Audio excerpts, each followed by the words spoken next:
Hello, আসসালামু আলাইকুম। আমি আপনাদের জন্য আজকে করলা ভাজি করে দেখাবো। চিংড়ি দিয়ে করলা ভাজি। আমি কড়াইতে 3 টেবিল চামচ পরিমাণে তেল নিয়েছি আর 3টা পেঁয়াজ কুচি করে কেটে দিয়েছি। এখন আমি নাড়তেছি, হালকা করে ঘুরিয়ে ঘুরিয়ে নাড়তে হবে যাতে পেঁয়াজটা সব দিকে সমান পরিমাণে লাল হয়।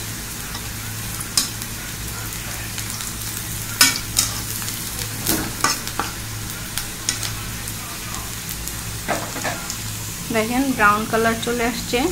এখন আমি এটার মধ্যে কিছু চিংড়ি মাছ দিয়ে দিব, অল্প টেস্টের জন্য। চিংড়ি মাছটা দিলে করলা ভাজির টেস্টটা মজা হয়।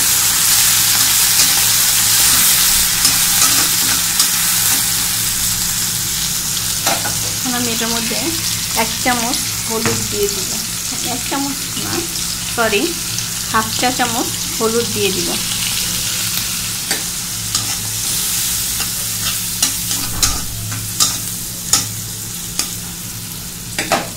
চিংড়িটা খুব সুন্দর ভাজা হয়ে গেছে এবং সুন্দর একটা কালার চলে আসছে।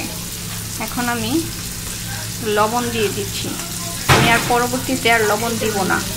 পরবর্তীতে আমি আর ভাজিটার মধ্যে আর লবণ দিব না, একবারই লবণটা দিয়ে দিলাম।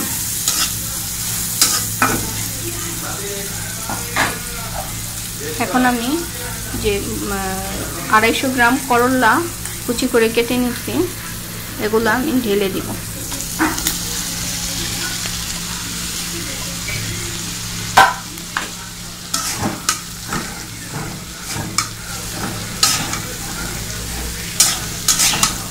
ভালোভাবে নেড়ে মিশিয়ে হালকা আঁচে বসায় রাখতে হবে। আমি যদি ঢাকনি দিয়ে ঢেকে দিই তাহলে করলাটা তিতা হয়ে যাওয়ার সম্ভাবনা আছে। আবার যদি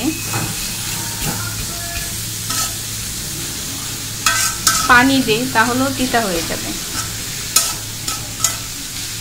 তাই আমি এভাবে হালকা মাঝারি আঁচে বসিয়ে রাখবো। একটু পর পর নাড়া দিয়ে দিব। 3 মিনিট পর আমি আপনাদের দেখাবো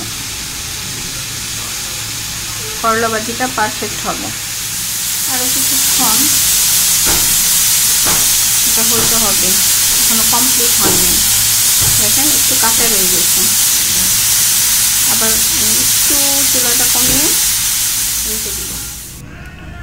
এই দেখেন আমার পারফেক্ট হয়ে গেছে করলা ভাজি। এখন আমি কয়েকটা কাঁচামরিচ দিয়ে, চুলার আঁচটা একটু কমানো আছে, এখন আমি ঢেকে রাখবো।